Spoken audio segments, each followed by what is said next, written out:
We seek to add, to build, to supplement. But what if the truest path to strength is found in what we remove? The wisdom is not in the food, but in our understanding of it.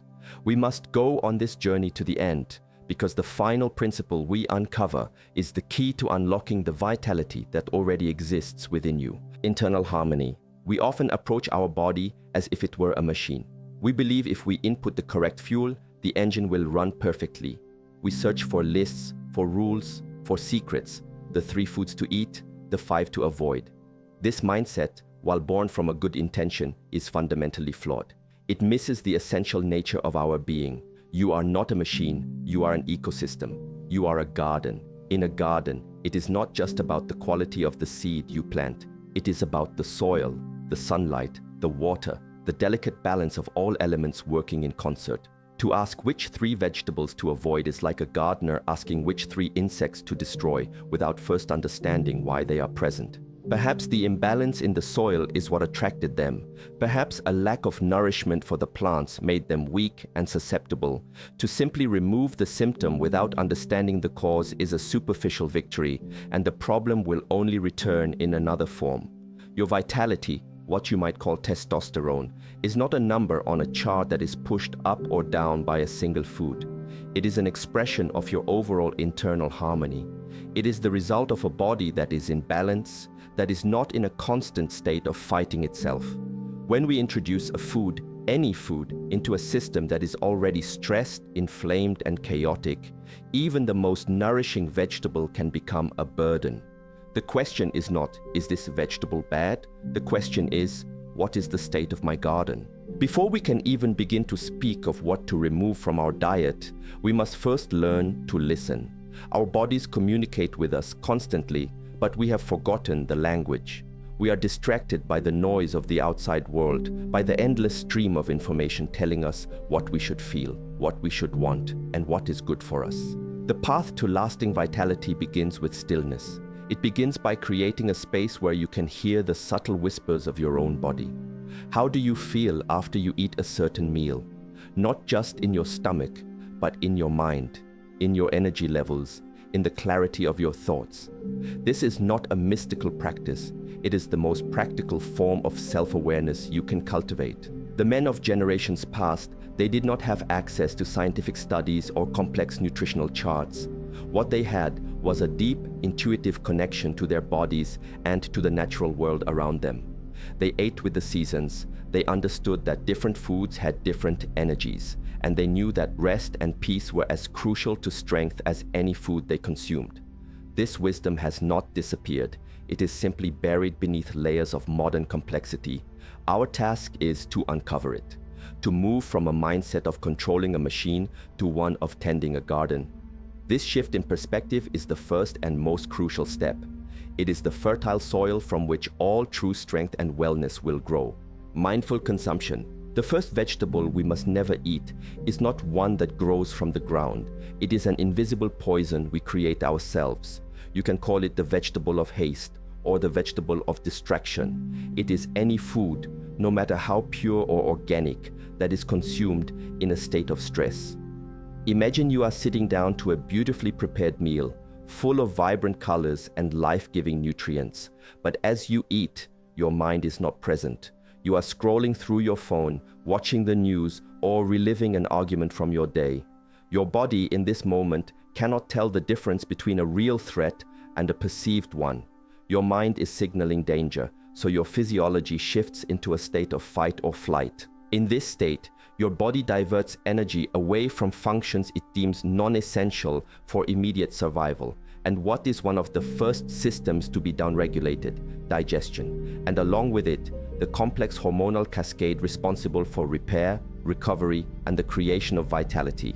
The blood is redirected from your stomach to your limbs, your heart rate increases, and stress hormones like cortisol flood your system. Cortisol is the direct antagonist to the hormones that give a man his vigor. When cortisol is high, testosterone naturally lowers. So that perfect meal, intended to nourish you, is now sitting in a gut that is not prepared to receive it. It is not broken down properly. It cannot be absorbed effectively. It may even begin to ferment, creating inflammation and further stress on the entire system. You see, the problem was not the food itself. The broccoli, the spinach, the carrots, they were innocent. The problem was the internal environment into which they were introduced. You have consumed not just food, but your own anxiety. You have eaten your stress. This is the first vegetable to eliminate. It requires no change in your shopping list, but a profound change in your ritual of eating. Before a meal, take a moment.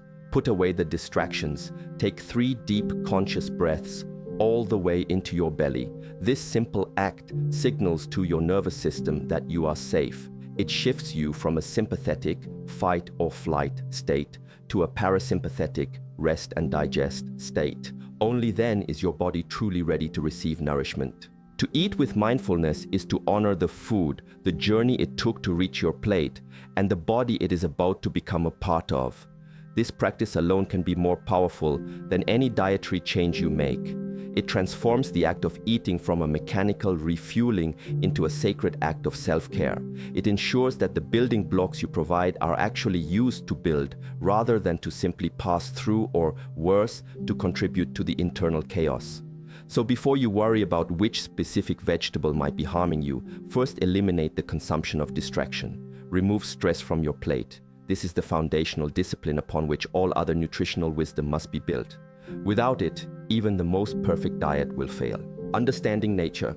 There is a way of seeing the world that has been largely forgotten in our pursuit of scientific precision. It is the way of the farmer, the monk, the elder. It is an understanding that we are not separate from nature, but an integral part of it. Our bodies, like the earth itself, move in cycles. There is a time for planting and a time for harvest, a time for outward energy and a time for inward rest. Modern life encourages us to ignore these cycles. We are expected to perform at the same high level every single day, regardless of the season, the weather, or our own internal state. We eat the same foods year-round, flown from thousands of miles away, completely disconnected from the land we live on. This disconnection creates a subtle but persistent friction within our system. Consider the wisdom of eating with the seasons. In the winter, nature provides us with dense, warming root vegetables, foods that give us the slow-burning energy needed for the colder, darker months. In the summer, it offers light, cooling, water-rich fruits and vegetables to hydrate us and protect us from the heat. This is not a coincidence. It is nature's intelligence at work. When we eat foods that are out of season, we are asking our bodies to process something that is out of harmony with its current environment.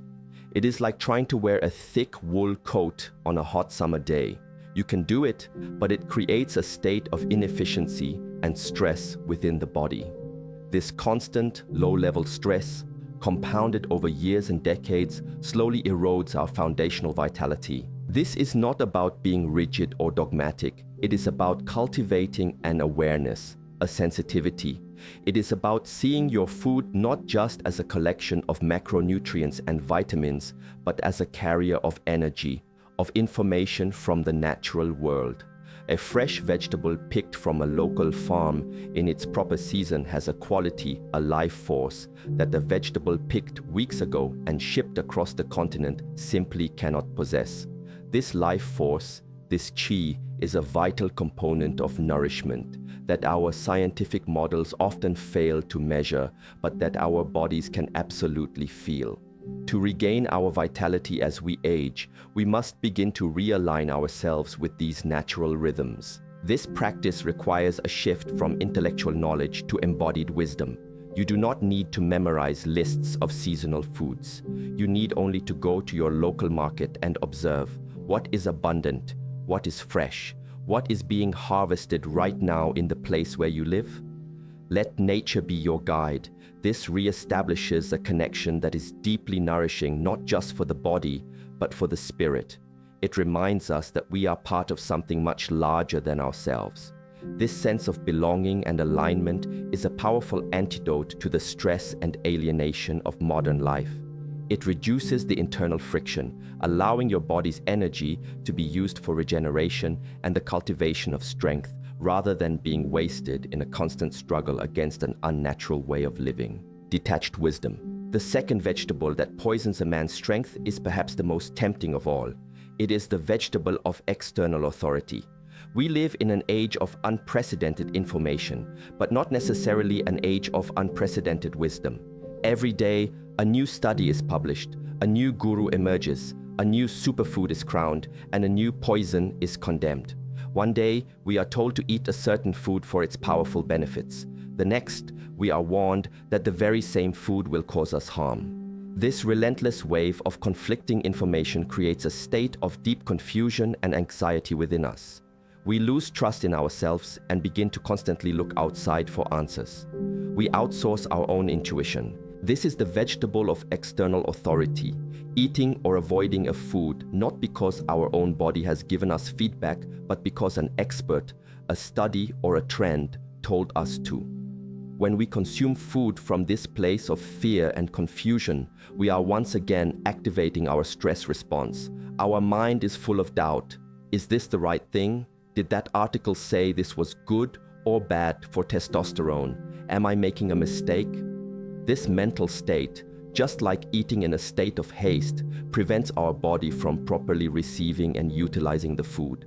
The nourishment is blocked by a wall of our own making, a wall built of second guessing and a lack of inner trust.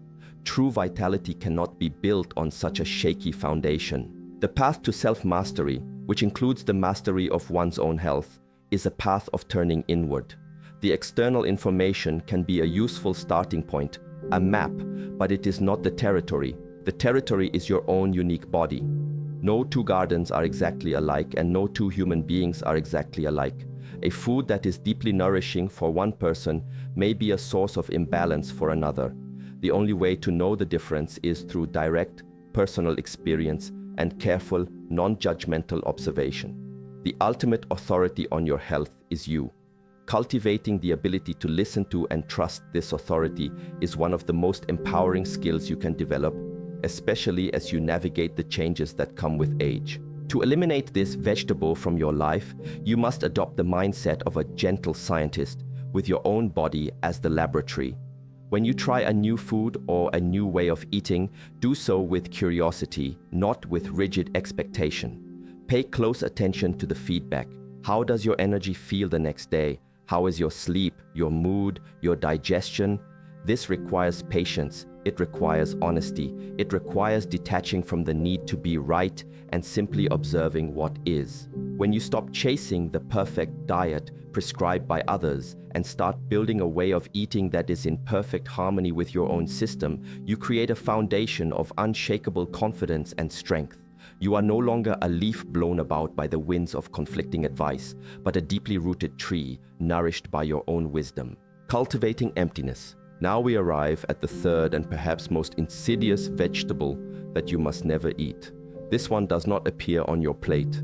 In fact, its defining characteristic is its absence. This is the vegetable of neglect. It is the void left by a lack of intention. It is the empty space in your life where conscious nourishment should be. So often, we focus on what to remove, what to avoid, what to restrict. We become so obsessed with not eating the wrong things that we completely forget to actively and joyfully embrace the right things. We create a diet not of abundance, but of absence. And in this emptiness, vitality cannot flourish. Nature abhors a vacuum. And if you do not fill the space with life-giving intention, it will be filled with decay. The vegetable of neglect is the meal you skip because you are too busy. It is the highly processed, convenient snack you grab because you did not take the time to prepare something truly nourishing. It is the mindless eating in front of the television, where food is not a source of life, but a mere distraction from an underlying emptiness. When we live this way, we are not just failing to add good things to our system, we are actively consuming a state of lack. This chronic undernourishment, this passive approach to our own well-being, sends a powerful signal to the body that it is not a priority. It is a signal of decline, of winding down, of surrendering to the slow erosion of time. The body, being an infinitely intelligent and adaptable system, will respond accordingly. To combat this, we must shift our focus from avoidance to cultivation. Instead of asking, "What should I not eat?" we must begin to ask, How can I most profoundly and joyfully nourish myself today? This is a much more powerful and life-affirming question. It transforms the journey of health from one of fear-based restriction to one of love-based creation. The goal is not just to live longer, but to live more deeply, with more vibrancy and purpose. And that purpose must be reflected on our plates. Every meal becomes an opportunity, a chance to consciously add color, life, and energy to our being. It is a chance to express gratitude for our body and for the gift of life itself. This requires planning. It requires intention. It means taking the time to shop for fresh, whole foods. It means learning simple ways to prepare meals that are both delicious and deeply nourishing. It may seem like a great effort at first in a world that pushes us towards speed and convenience, but the return on this investment is immeasurable. When you actively choose to fill your plate and your life with that which builds you up, you crowd out the space for that which tears you down. You are no longer just avoiding harm, you are actively cultivating strength. You are tending your garden with love and attention, ensuring that the soil is so rich and the plants so strong that there is simply no room for the weeds of neglect to take root. This is the proactive path to enduring vitality, integrated strength. Ultimately, we can see that the conversation was never truly about 3 specific vegetables. That framework is a product of a mind that seeks simple answers to complex questions. The path to restoring and maintaining the vital force of a man is not found in a list of forbidden foods. It is found in the cultivation of a new relationship with ourselves, with our food, and with the world around us. It is an integration of mind, body, and spirit.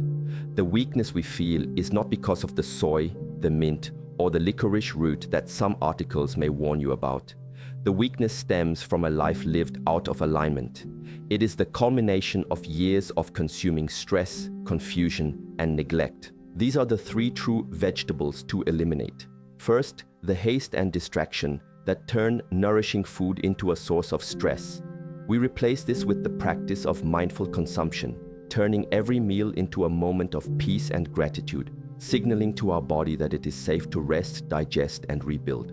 Second, the confusion and self-doubt born from chasing external authority. We replace this with detached wisdom, learning to trust the innate intelligence of our own bodies and becoming the ultimate authority on our own health. We listen to others, but we test everything against our own direct experience. We become our own guide. Third, and most importantly, we eliminate the emptiness of neglect and inaction. We replace the passive decay with active, joyful cultivation. We stop focusing on what to fear and start focusing on what to celebrate. We fill our lives and our plates with intention, with vibrant, whole foods that reflect our commitment to our own well-being. This proactive nourishment crowds out any space for weakness to grow.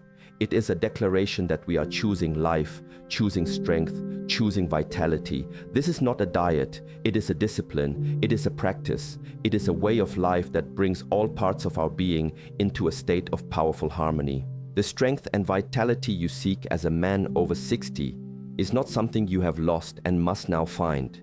It has never left you. It is an inherent part of your nature, a flame that has simply been burning low, deprived of the right fuel and the right environment. Your task is not to create a new flame, but to tend to the one that already exists. By removing the poisons of a distracted mind, a doubtful spirit, and a neglected body, you clear the way for that inner fire to burn brightly once more, warming you with a strength that is not brittle or forced, but deep, resilient, and true. The true journey is not one of restriction, but of discovery, not of fearing food, but of understanding self. When you nourish the root, the branches grow strong on their own. Tend to your inner garden, and the vitality you seek will bloom without effort, a natural consequence of a life lived in harmony. I clicked on this expecting a simple list of 3 vegetables, and instead I feel like I've just had a lifetime of flawed thinking about my health completely rearranged. The 3 vegetables being haste, external authority, and neglect is the most profound health advice I have ever encountered. This changes everything. It's not about the food on the plate, but the peace in your mind. Thank you for this wisdom.